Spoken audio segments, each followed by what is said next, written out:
Hey man, say man, you gotta do what? Get them niggas out your way, fam. Y'all know who it is, man. It's the big homie, Wolf. Back at it like a crack addict laid out on what? A craft addict with what? A bad habit, man. Hey man, today, look man, I didn't come to play any games today. You know what I'm saying? I know normally I probably had a little memes up and all of that, but today is not a situation where we gonna play any games. You know what I'm saying? I'm passing this information on to my brothers and my sisters and my people that's of the street culture and the street life. And I'm hoping that this information wakes your eyes up and open your inner eye and get you away, get you out of the current situation that you in, because you are definitely playing a losing game. This is for bringing the YNs, the gang members, the gangsters potty train. This is for you. You dig? This is for y'all, gentlemen. This is for that young man that's sitting around his homeboys and still feel alone. This that one homeboy that's a part of that set, that his homie, that he know that his homies is jealous of him and they might backdoor him or hurt him at any time, but he still gotta be around with the gang. R.I.P. to Nip, huh? You know? This is for the dude that took an oath and feel like that oath bonds him to these people. He feel like he can't get away, but he know he needs to, because his life is more than what he's doing. I'm here to let you know that you need to and you can get away. And by the end of this video, I'll give you some pointers on how and the reasons why you should get away. You understand? I'm taking this video very personally because of the simple fact of the matter that I have fell victim to what I'm about to show you today, which is something that most of us never heard of, right? And some of you never heard of, that I will be introducing to you today. That is a program that's been placed in the community, that's been, not just the community, excuse me, specifically the black community. And they use other races of people within the black community to infiltrate the black community, and also use mostly people that look like myself in these black established movements in the 1960s and 70s. All of them were infiltrated by people that was a part of a program called the Ghetto program, which was the Ghetto Informant program. This is a program today that, if you take a look around, it's still around but just rebranded. And I'm hoping to bring some light to this situation, to the YNs that's out there, to the young ladies that's out there, to anybody that's out there that's running the streets, that's even the older people that's out there that's gang banging and all of that. Yo, Duke, man, yo, these people out here is informants. And I put it like this, man, if you ain't trying to get away from that situation, man, yo, that don't make you soft because you realize that you deserve more in life. That just make you human, because you bigger than your set. You bigger than that block you rep. You bigger than that gun you bust. It's more to life. And trust me, it's nothing more worse than you sitting around here trying to be gangster until your dying day, and then you mess around here and run across one of these gips out here and they put you up for life. You know what I'm saying? This is what I'm trying to tell you, that you don't need. You don't need to poke the bear to know that he'll bite you. As one of my old heads told me, if you don't play the game, if you don't play football, you won't get hit. See, if you don't play the game, then you ain't got to worry about these things. It's more to life than you going out here picking up a gun, stealing a gun, picking up some drugs to become a kingpin, or going out here to go sell some pussy. It's more to life than that. Because you are fighting in a game that you did not make up, that wasn't designed with you in mind, and the rules are stacked against you. You make no rules, you make no money, you don't do a thing. All you trying to do is trying to survive, trying to thrive, but you really just in survival mode, scrambling. So pick peace over the pistol. You understand? Pick serenity over your set. You understand? Pick home over your homies. Go home. Go home to that woman that got your children, that needs you. Them kids would rather have you there poor than to have you gone and rich. Ask Little Meech. Ask him if he wish his pops was there. Huh? Trust me, Little Meech would have wished that his pops ain't never was the man. He would have just thought he would have just regular. If his pops was just a regular old dude, he could have dealt with that long as he was there. Talk to that boy, I guarantee you. Look at what happened to him when he wasn't, that big Meech wasn't around. Look at Meech, man. Look, he got taken advantage of by people that didn't care about him. That's what happened when you out here willing and dealing in these streets and you leave your children. And even the ones that don't have children, you do have children inside of you.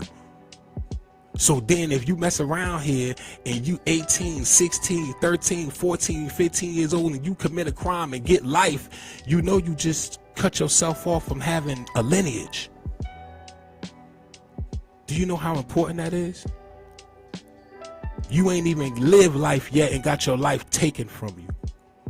I know so many homies that's right now that done went to jail when they was 16, 15, 17, 18, 19, 20, got 100 years life, never coming home.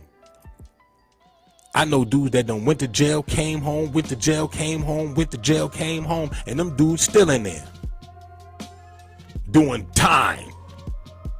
So you think about that, because it could be you. Because when I was out there willing and dealing and I had to pay for my consequences of the things that I did, I remember one time I was sitting in the cell. I was asleep in the middle of the night.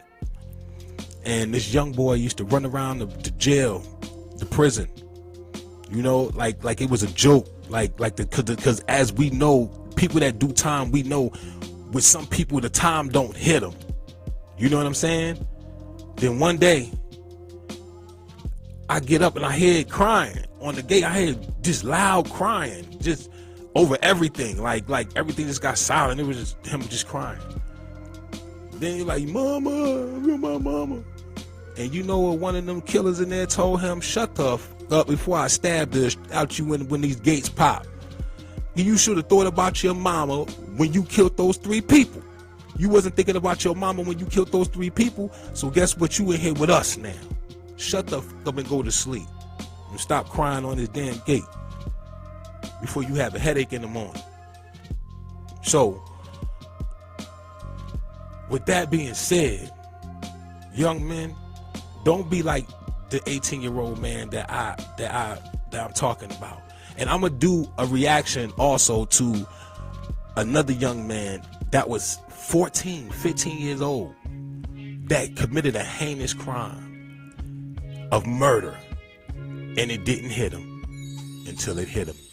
And I hope that video will be a video that'll save your life too, because that's all I want to do is just pass on information that's going to help you, that's going to bring you peace, that's going to bring you understanding, that's going to give you something to fight with and fight for, that's going to let you know you more than your block, you more than your set, homie, you more than where you grew up at.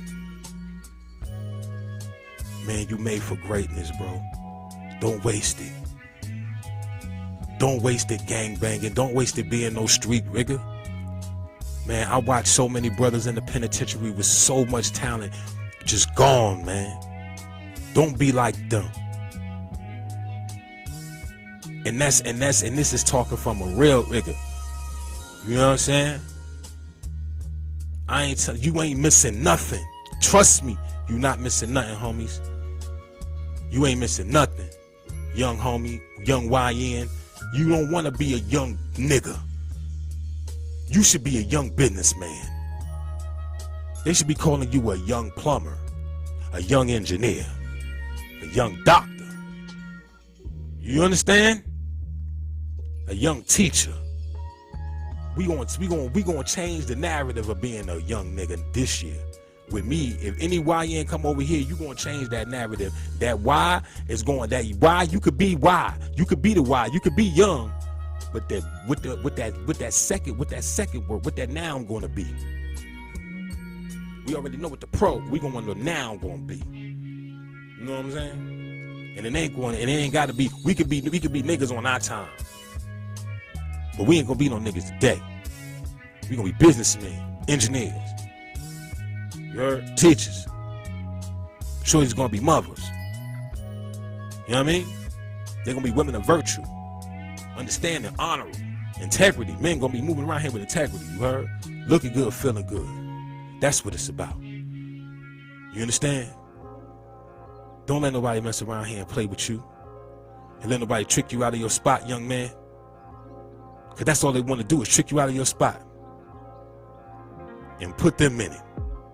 They want to take your life from you because you got something they don't got. You the one, you know who I'm talking to. I'm talking to you. I'm talking to you. You know who I'm talking to, and I ain't got to explain who I'm talking to. I'm talking exactly to who I need to be talking to. I'm going to tell you, you got a life to live and a purpose. And you think your purpose is killing people? You think your purpose is to sell drugs? You think your purpose is to cause mayhem? When love is the most natural and realest emotion ever. You was taught how to hate. You understand? Think about children. Children don't know how to hate at all. They taught how to hate. Children, you put children in the room together, they'll learn how to, they'll be playing with each other in no time.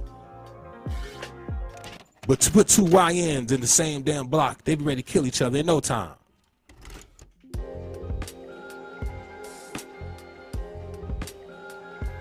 But I tell you, young brother, that brother that you running for, the brother that y'all going at and beefing with each other, man, y'all not enemies, y'all just hungry. Y'all just hungry. Y'all need some hugs. You need some understanding. You need some love and compassion. And understanding from someone that understands. That's not going to talk down on you, but going to talk up to you. That's going to give you life. That's going to talk life into you and going to tell you, hey, man, you could do it. You better fucking do it. Because you ain't got no choice. Because you ran across the chosen one today. And I'm telling you that if you hear my voice, trust me, this message is not for just me. It's for you. And it's coming from the Most High. The streets ain't your friend. They don't love you like your family do. And if your family don't love you, the streets don't love you like God love you. And if you don't believe that God love you, well, guess what? The streets don't love you like you supposed to love you. And if you don't love you, bro, you better start. You better start. And don't say you're going to start tomorrow. Don't say you're going to start next week. Start now. Start now. Start over. Yo, Duke, you from the city? Go somewhere to the country. Way out somewhere where you ain't never been. Go out to the country somewhere where you can get some fresh air and get some good oxygen in your brain. Where you can look at nature and see how beautiful God made this earth for you.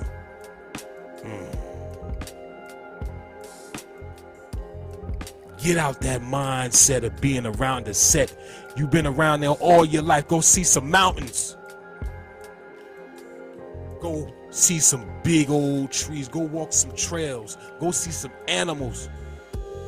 Go do something else other than being around your block and your hood with your homies. You around animals anyway. So you might as well be around the real kind and not the human kind. What? God made this earth big enough for you to hide in if you need to. So don't ever think that you not and can't and won't be able to get where you need to get to. I know my message might be long, but it's needed. And I want y'all to understand that this right here is really something that's near and dear to my heart that I've really been wanting to get off my heart for a while. And I don't get a chance to speak to youngins all the time. But if this is my way of being able to reach y'all, I want to be able to reach y'all and let y'all know that you got it. And the only way you're going to get it is if you get away from the games that Satan play with you. And know that you are God. Know that God lives in you and not out of you. That's the problem. You've been looking for too much external value, when really the value is inside of you. And I know people say that all the time. But when you really stop and you look around, you'll say, man, I see what the big homie was saying. God is in me. Because you got the power to move your life. You got the power to change your life. You got the power to reinvent yourself. You got the power. Do you know that evolution is not just changing, but evolving and changing completely into another being? Do you understand what I'm saying? Sometimes you got to completely change who you are. You was a gangster. Sometimes you mess around here, you might become a farmer now. Like I did.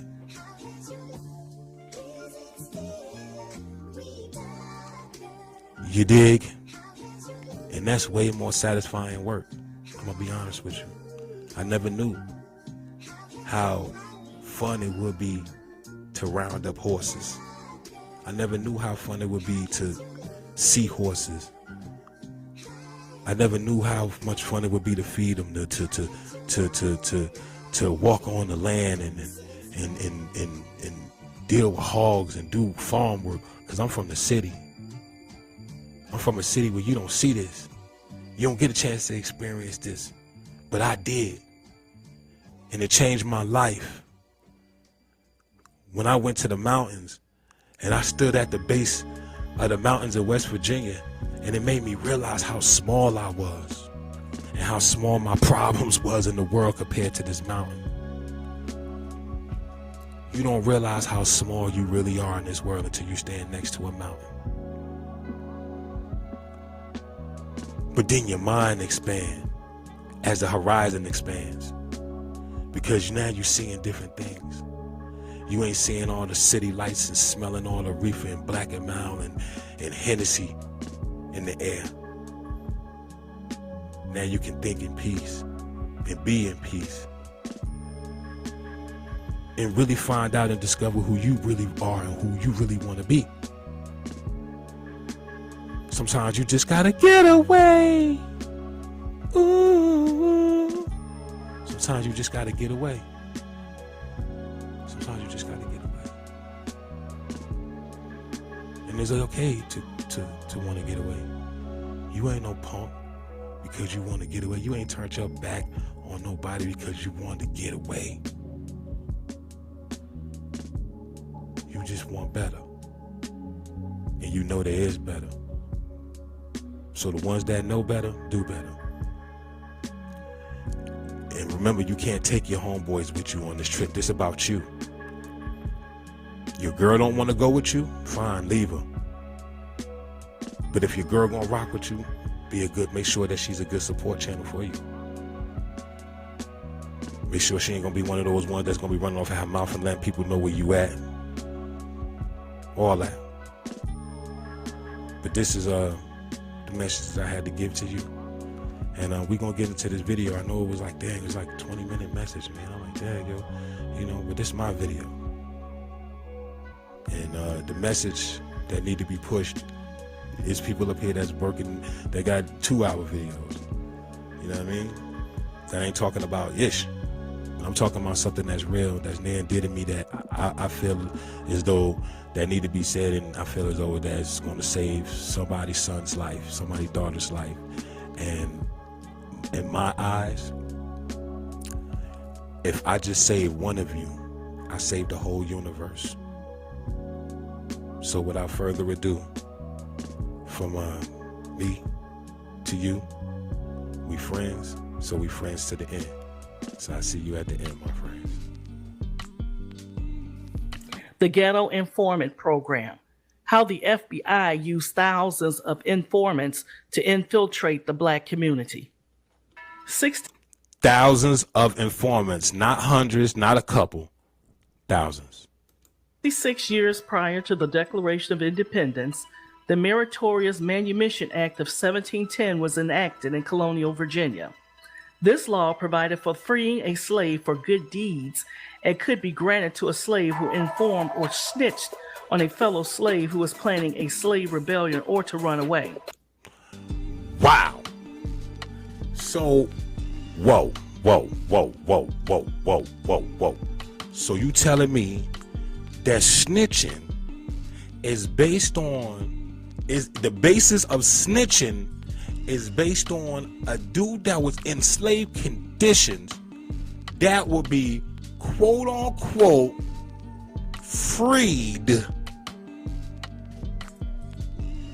if he is willing to tell on his fellow man? Yo, my dude, did you not get whooped?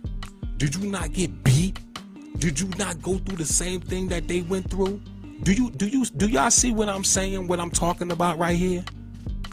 Do you see what I'm talking about right here? So now these people, your homies, nah, not your set. Nah, no, your homies won't tell on you. Your homies won't tell on you. This is a prime example that they will for freedom. So that lets you know if your homeboys and them get caught up in the situation. So basically what it just said right here in layman's terms, right? If it's niggas that mess around here, they got caught up in situations with these white folks and they couldn't get out of it. They mess around here and started signing contracts with them, talking about something to get them free, to lock you up. Man, this Ron O'Neal situation been popping for a long time.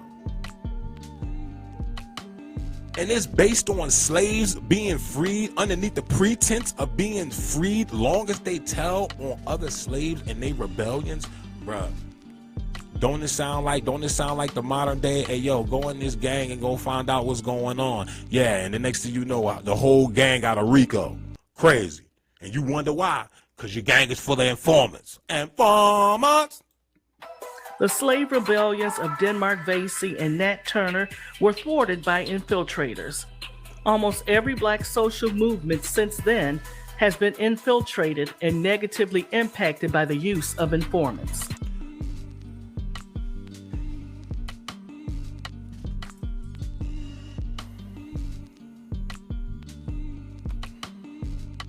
Yo.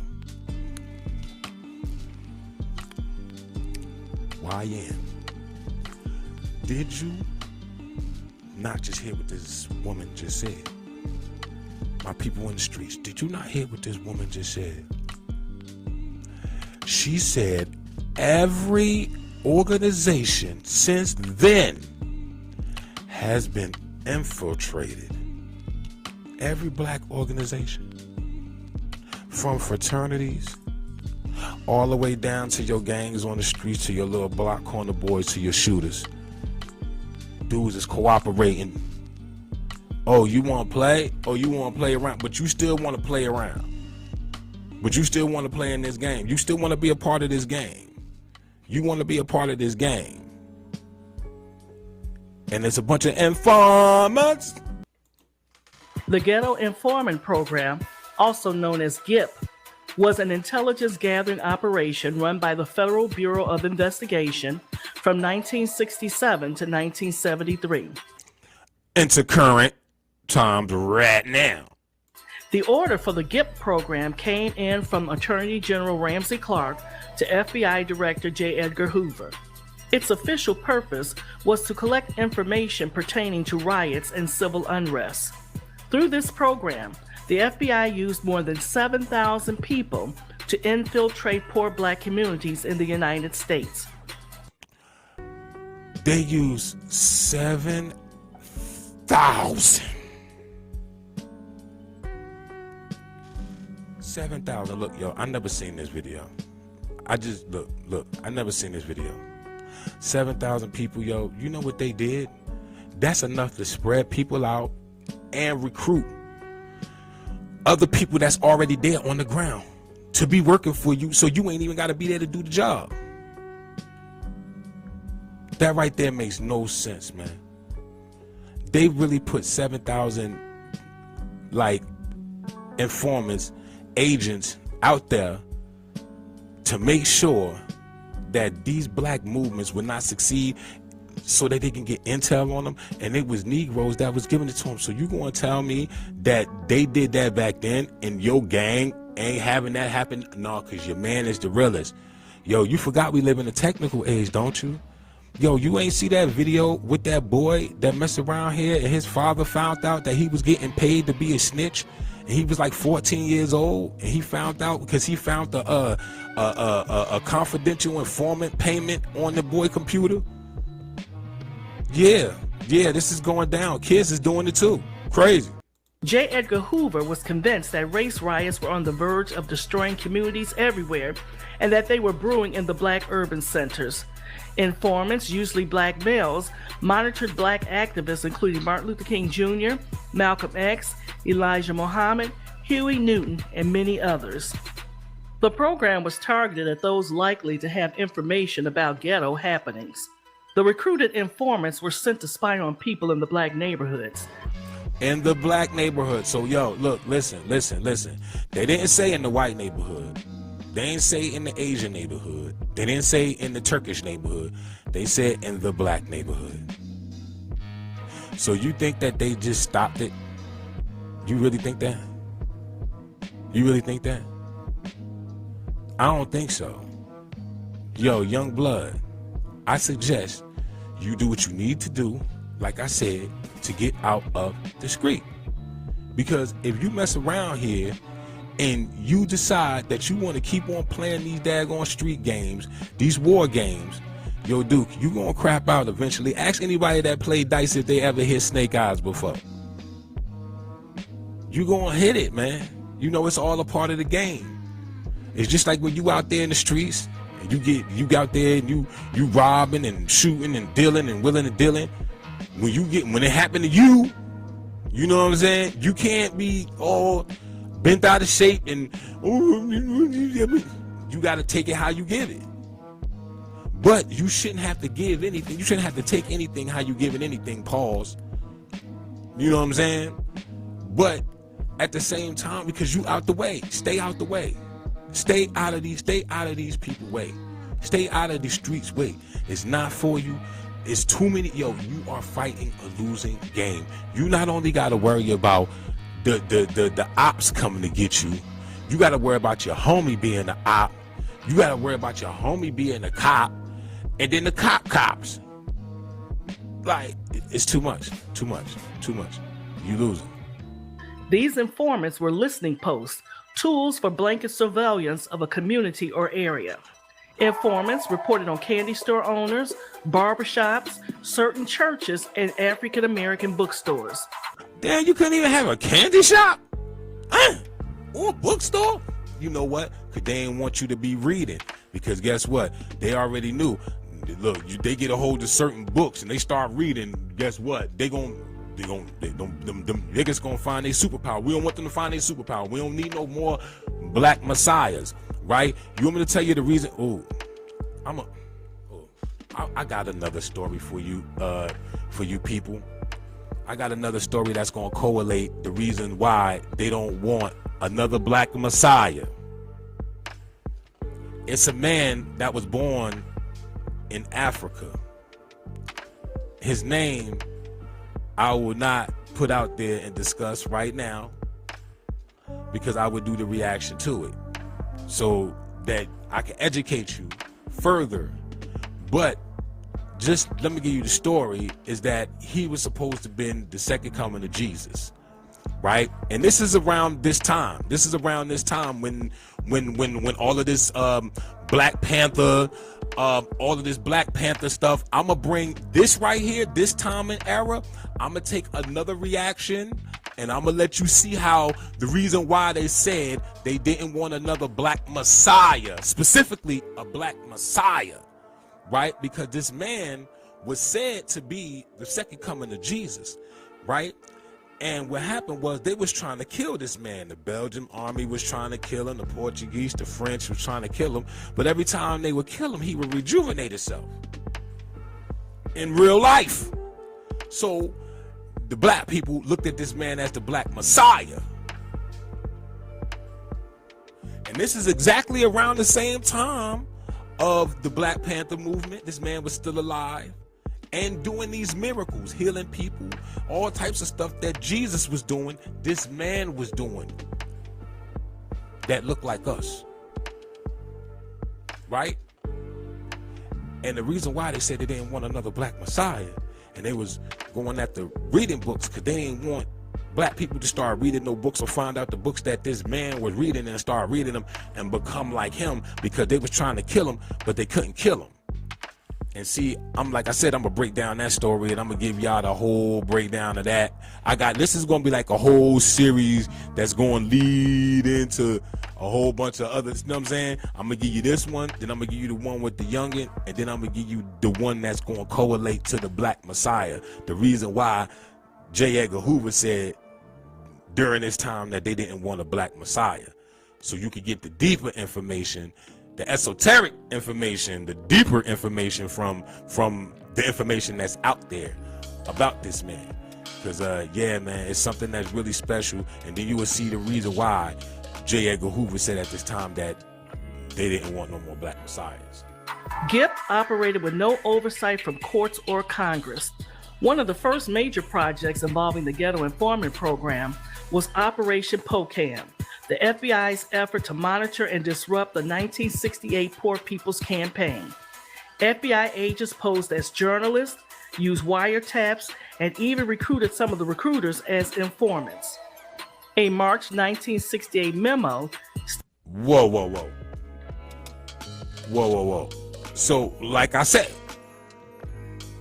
they took some of those 7,000 people and they took them and they had them recruiting people that was already there on the ground.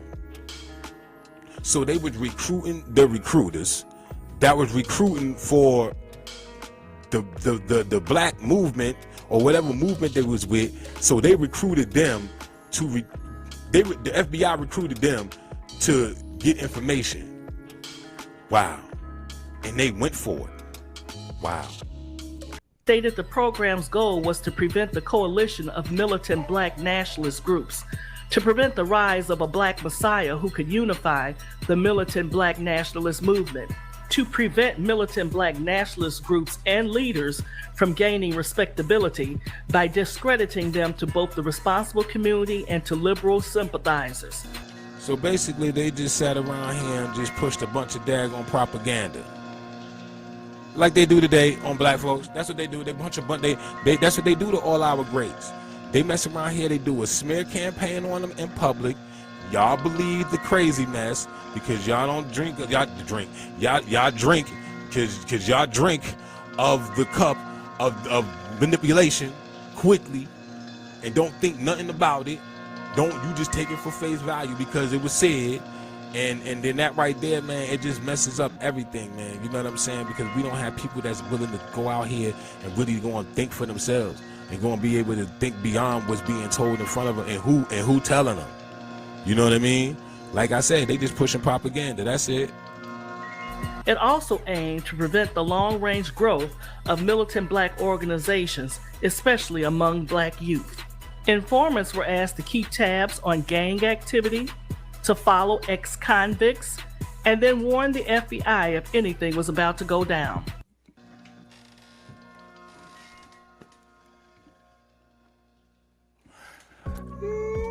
What you talking about, Willis? What you talking about?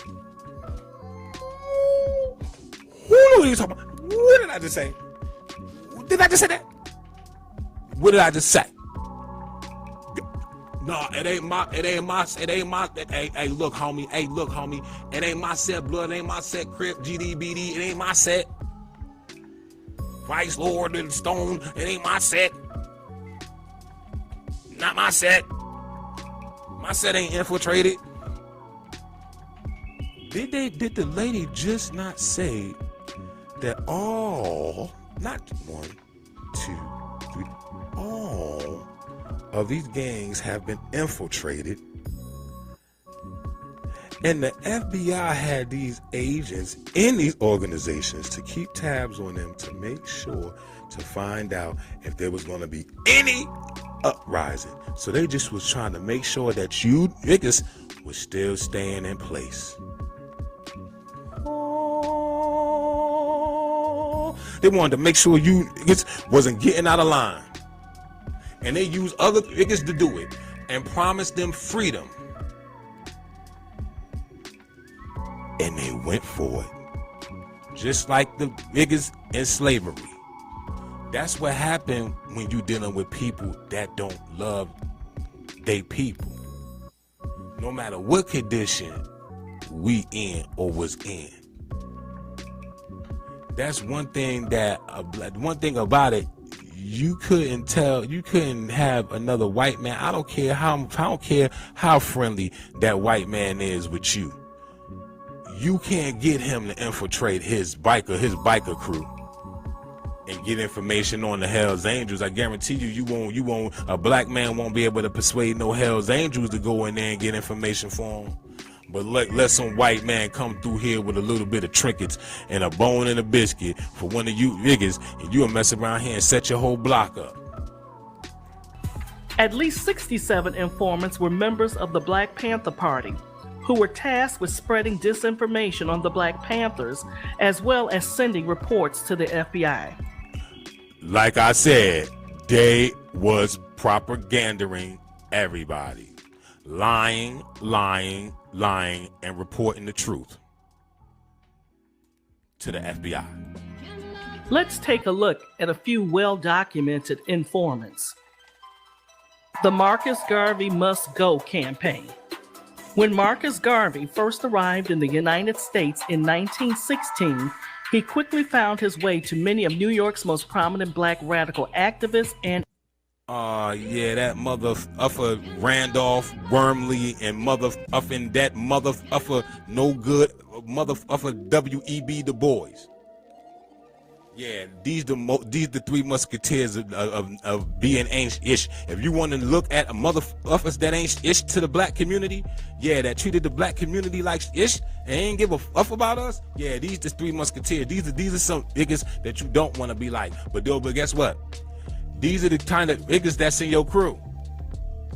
These niggas is the niggas that's in your crew. These your homies right here. The ones that look just like you. These the ones that look just like you, a part of your set. You know what I'm saying? They a part of your set. They hanging with you right now, smoking, drinking with you, looking at your girl while your head turn. You know, yeah.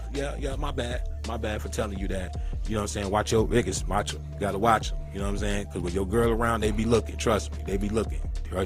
Trust me, they looking. You know what I'm saying? And they waiting for you to fall, because if she fine, they gonna put you, they gonna definitely line you up to get that. Listen, they gonna definitely line you up. But these are the type of motherfuckers that'll do it. You know what I'm saying? These are the type of dudes that'll do it. Especially that Du Bois. Yeah. He was intertwined with Margaret Singer back in the day. Yeah, with that eugenics itch, with that itch that like to mess around here and kill black babies in Harlem back in the 1920s and 30s and shit. Yeah, she was the one. Yeah, for those that don't know who Margaret Singer is, go look her up. She was the one that started Planned Parenthood. You know what I'm saying? And had a bunch of black mothers aborting their babies out in Harlem, in New York back in the day. You know what I'm saying? So yeah, just to educate you. Yeah, I know y'all college students be reading about W.E.B. Du Bois like he a god sent for black people, but that motherfucker wasn't ish. He the type to mess around here and send you to jail and fuck your bitch. You know what I'm saying? For real, man. He'll fuck your bitch. For real, man. For real. He'll send you to jail and fuck your bitch. Man, for real. Intellectuals. And at least briefly, Garvey enjoyed their support. But by 1920, A. Philip Randolph, W.E.B. Du Bois, and other black leaders who had supported Garvey after his arrival came to believe that Garvey's program for black advancement was unsound and that Garvey himself was a fraud. Prominent black critics derided Garvey's proposed solutions for the problems of African Americans. They believed that his plans for Black progress, including his Black Star Line and the establishment of a Pan-African empire, were unrealistic and ill-advised.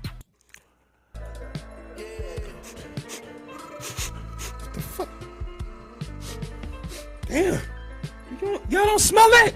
You don't smell that jealousy? Ooh. What the, ooh, that's that jealousy. Ooh, that jealousy. It smell bad on you. The boys, Randolph, Wormley, that's the, ooh. That jealousy. That's what it smell like. It smell like jealousy. It smell like jealousy. It smelled like Mr. Garvey came over here and was an extravagant man that was amongst peasants that couldn't keep up with the mesh. It wasn't of his pedigree.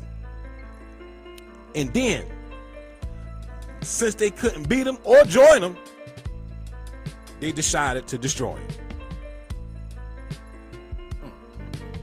They considered the Universal Negro Improvement Association's grandiose titles and military regalia to be preposterous, and they thought Garvey to be little more than a self-aggrandizing buffoon. Many accused Garvey of squandering the hard-earned money of his hard-working poor supporters. Black. Maybe that's what they was doing and they was projecting. I think they was projecting. Ooh, you smell that again. You smell that again. Lies. Ooh, them lies. Ooh, them lies stink. Ooh, them lies and jealousy just put together smell like booty. Crazy. Opposition to Garvey coalesced into what came to be known as the Garvey Must Go campaign. Supporters of the campaign, known collectively as the Friends of Negro Freedom, intended to unmask Garvey as a fraud before his Black supporters. The Friends of Negro Freedom, and you over here trying to unmask another Negro. Okay. They also appealed to the federal government to step up investigations of irregularities in the Black Star Line and to look into allegations of violence on the part of Garvey's inner circle. So, basically, they was looking for violence. In his inner circle where there was no violence, so you know what was the next best thing? Oh, we're gonna create violence. Create violence in this whole camp so we can just frame this guy like a picture of Mona Lisa. Yes.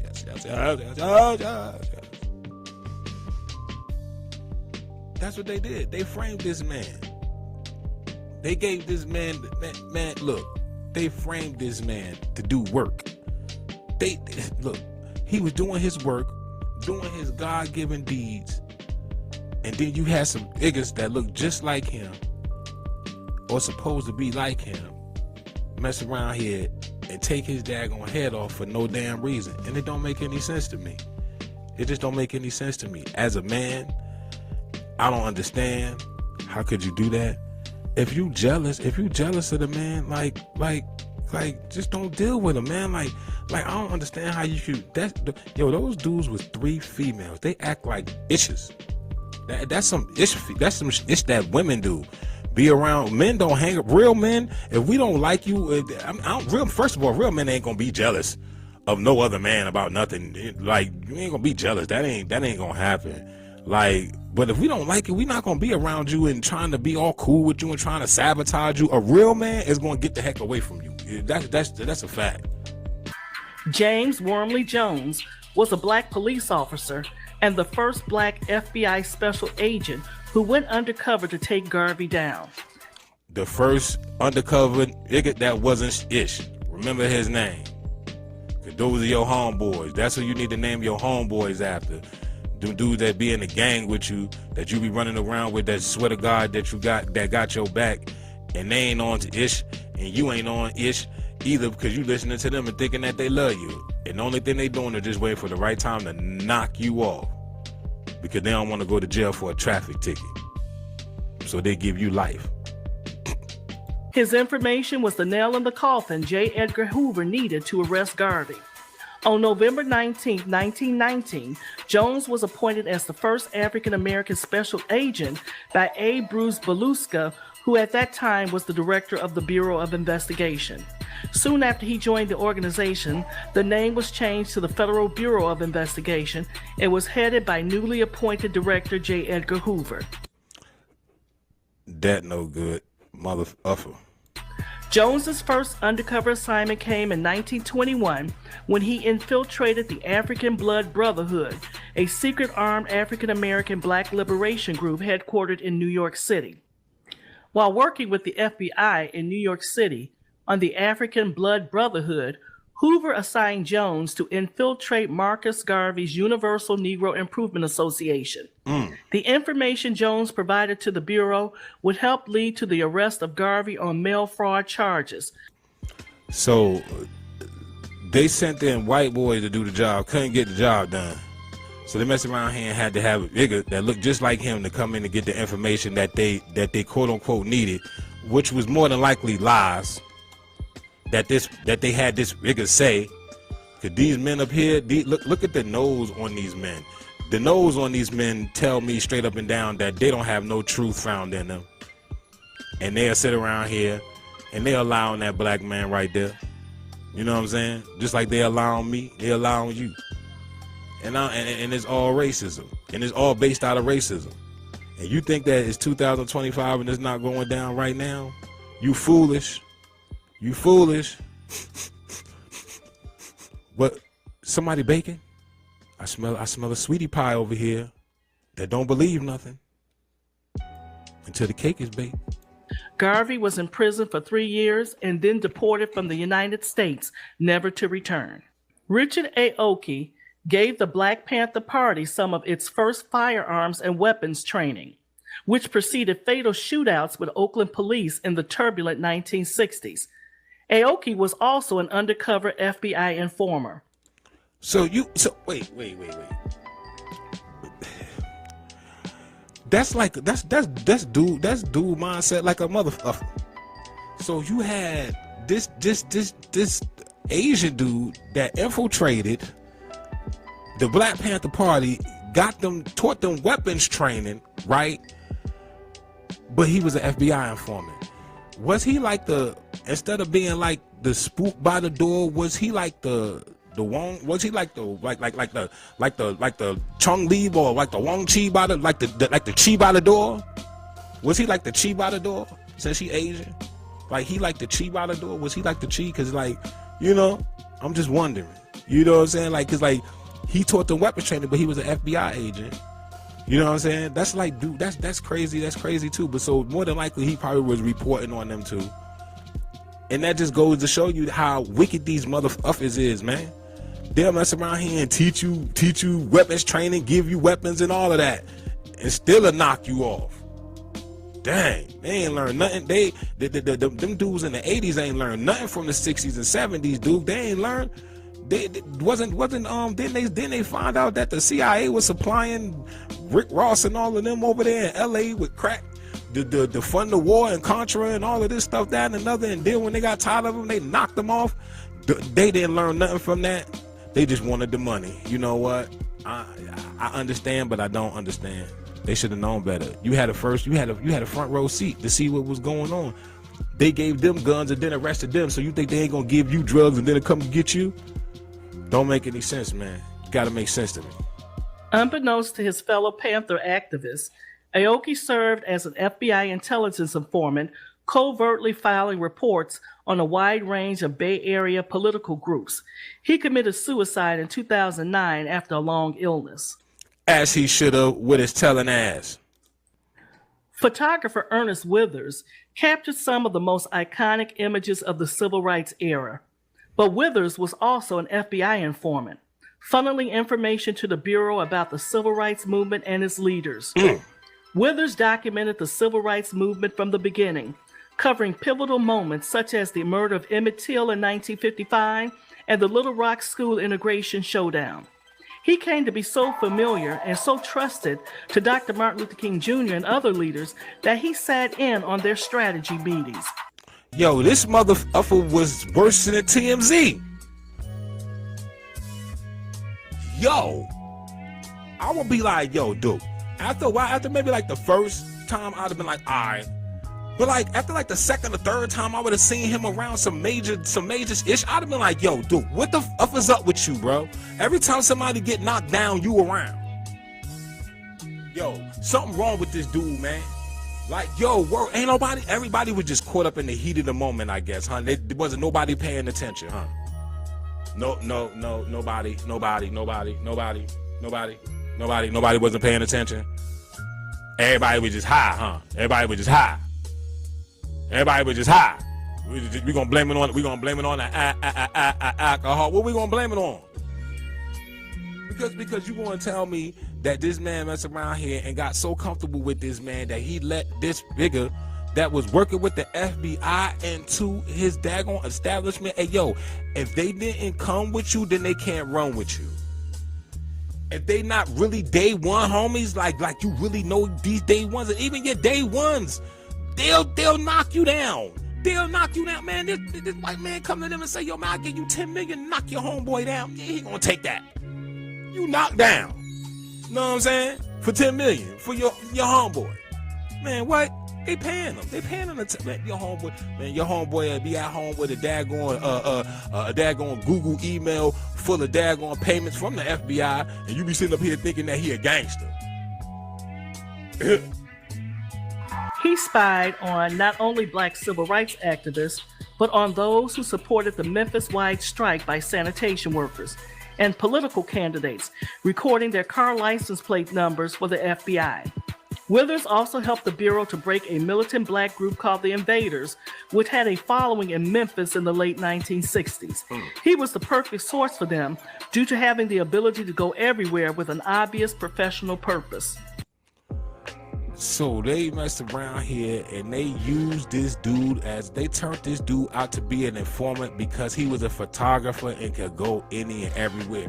Hey, yo, y'all dudes that be doing these videos with all these guns and drugs and stuff, and you got these dudes that's directing your videos and all of that out there in the hood, and y'all thinking that these dudes getting footage, they stacking up footage on you.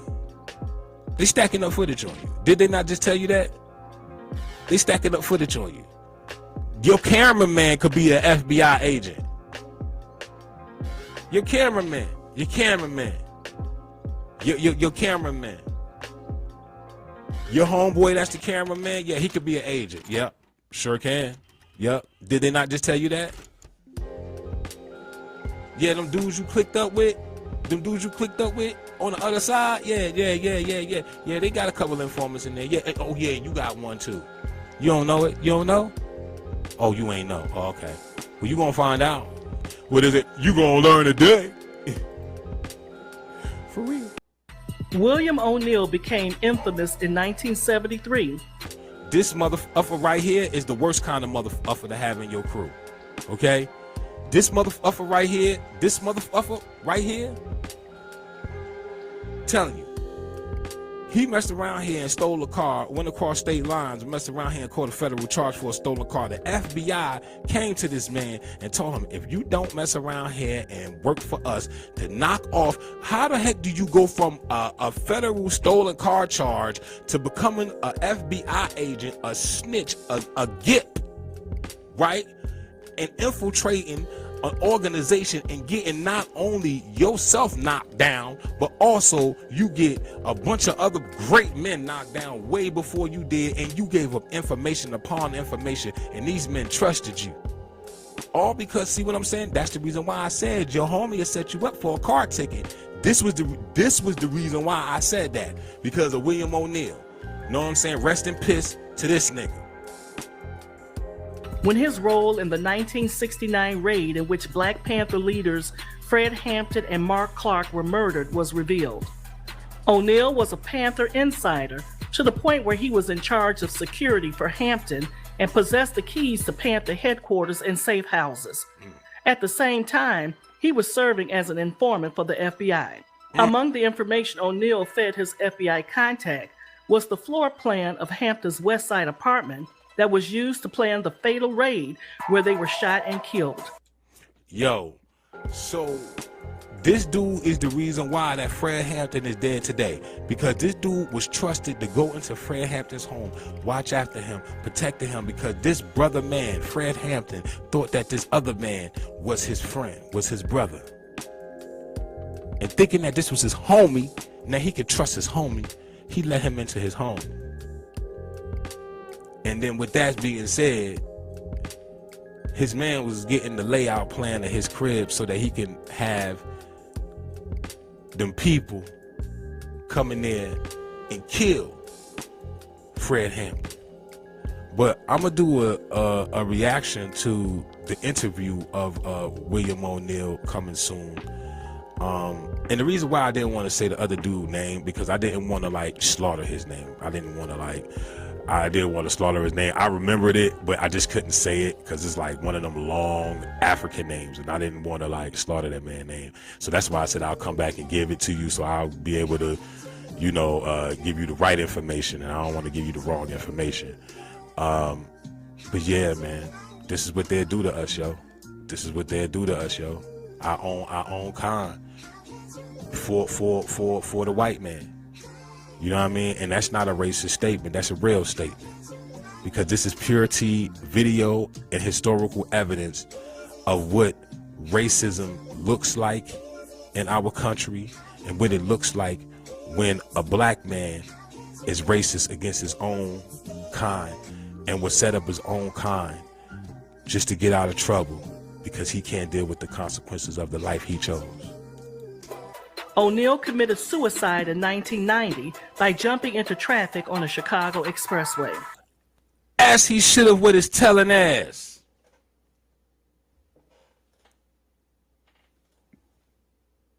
What you telling ass? The Ghetto Informant program was terminated in July 1973. No, and that's a lie. It's still going on. It's a lie. Present day, that's a lie. Don't believe that. It's still going on.